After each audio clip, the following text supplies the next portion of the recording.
தன்னோட அப்பா, அம்மா கிட்ட வந்துட்டு எப்படியாவது துளசிய வந்துட்டு நான் எலெக்ஷனில் ஜெயிச்சோன்னா வந்துட்டு வெளியே அனுப்பிச்சி விட்டுறேன் அப்படின்ற மாதிரி சொன்னதை கேட்டு ரொம்பவே அப்செட் ஆகிடுறாரு வெற்றி.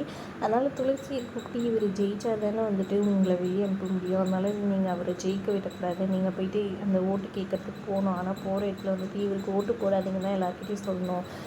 இவர் ஜெயிக்க வேணாம். எங்கள் அப்பா என் மேலே ரொம்ப பாசமாக தான் இருந்தார். அவர் அவ்வளோ இதுவாக இருப்பார். எங்கள் வீட்லேயே அவர் தான் என் மேலே பாசமாக இதுவாக இருந்தார். ஆனால் இவர் ஏனோ இப்படி ஆகிட்டாருன்ற மாதிரி சொல்லி வெற்றி புலம்பிகிட்ருக்காரு. சரி இருந்தாலும் அப்படின்ற மாதிரி துளசி சொல்ல, இல்லை நாங்கள் சொன்ன மாதிரி செய்யுங்கன்ற மாதிரி சொல்லிடுறாரு. சரின்ற மாதிரி துளசியும் சொல்லிடுறாங்க. மறுநாள் காலையில் வந்து எழுந்திரிக்கிறாரு. எங்கே துளசியை காணும்னு யோசிக்கிறாங்க. ஃபோன் பண்ணி பார்க்குறாங்க, ஃபோனும் எடுக்க மாட்டேங்கிறாங்க. சரி இவர் அப்படி இப்படின்னு ரெடி ஆகிட்டு கிளம்புறாரு. அப்போ துளசி வரவே இல்லையே, எங்கே போனாங்கன்னு தெரியலேன்னு சொல்லிட்டு ஃபோன் பண்ணி பார்க்குறாங்க. எடுக்கலன்னா நேராக வந்துட்டு இந்த எலெக்ஷனுக்கு ஓட்டு கேட்டுட்ருக்காங்க. அவங்க ஃப்ரெண்ட்ஸ் அந்த இடத்துக்கு போகிறாங்க. எல்லாருக்கிட்டையும் ஓட்டு கேட்டிருக்காங்க. எங்கடா அவங்க அண்ணின்னு சொல்லி கேட்க அதோ இருக்காங்கன்னு சொல்கிறாங்க.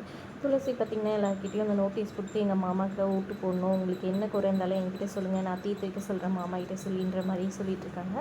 அதை கேட்டவுடனே வெற்றி ஷாக் ஆகிட்டு உடனே துளசிக்கிட்ட போய் தனியாக கூப்பிட்டு, ஏன் இப்படி பண்ணீங்க, நான் என்ன சொன்னேன், நீங்கள் ஏன் இந்த மாதிரி பண்ணிட்டு இருக்கீங்கன்னு சொல்லி கேட்க, இல்லை என்ன நம்புறாருல மாமா, நான் அதுக்காக வந்துட்டு அவர் ஜெயிக்கணும்னு தான் நான் நினைக்கிறேன், பரவாயில்ல என் நண்பர் இருந்தால் கூட அனுப்பிச்சிக்கிட்டோம், என் மேலே நம்பிக்கை இருக்கிறதுனால நான் அதை செய்கிறேன் அப்படின்ற மாதிரி சொல்லிடுறாங்க. உங்களோட இந்த நேர்மை வந்துட்டு கண்டிப்பாக உங்களை இது பண்ண விடாதுன்ற மாதிரி சொல்லிடுறாரு.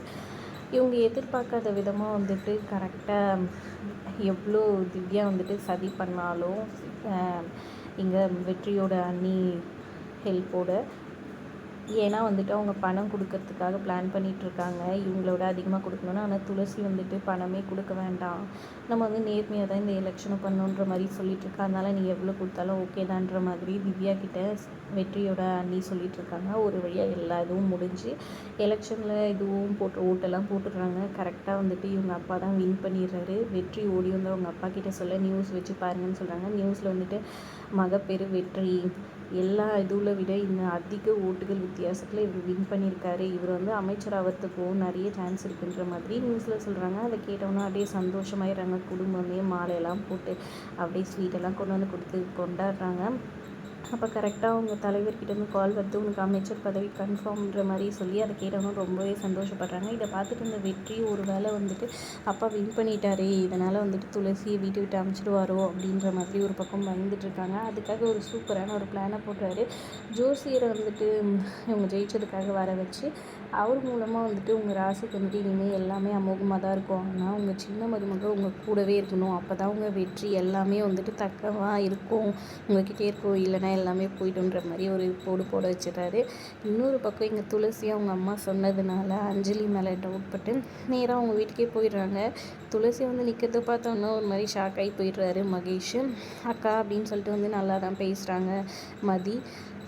அதுக்கப்புறம் அப்பா எப்படி இருக்காருன்ற மாதிரி கேட்குறாங்க. அதை கேட்டோன்னே மொத்த பேரும் ஷாக் ஆகிடுறாங்க. என்ன நீ அஞ்சலி மாதிரியே இல்லையே, நீ உனக்கு பார்க்க மட்டும்தான் அஞ்சலி மாதிரி இருக்கானா, நீ பண்ணுறது எதுவுமே அஞ்சலி மாதிரியே இல்லை அப்படின்னு சொல்கிறாங்க. இதனால் மகேஷ் ரொம்பவே அப்செட் ஆகிடுறாரு. பொறுத்திருந்து பார்க்கலாம், இருக்குது மதி அஞ்சலி கிடையாதுன்றதை தெரிஞ்சுப்பாங்களா குடும்பம், தெரிஞ்சுக்கிட்டா என்ன நடக்க போகுதுன்றதை பொறுத்திருந்து பார்க்கலாம். வீடியோ பிடிச்சிருந்தா லைக் பண்ணிக்கோங்க.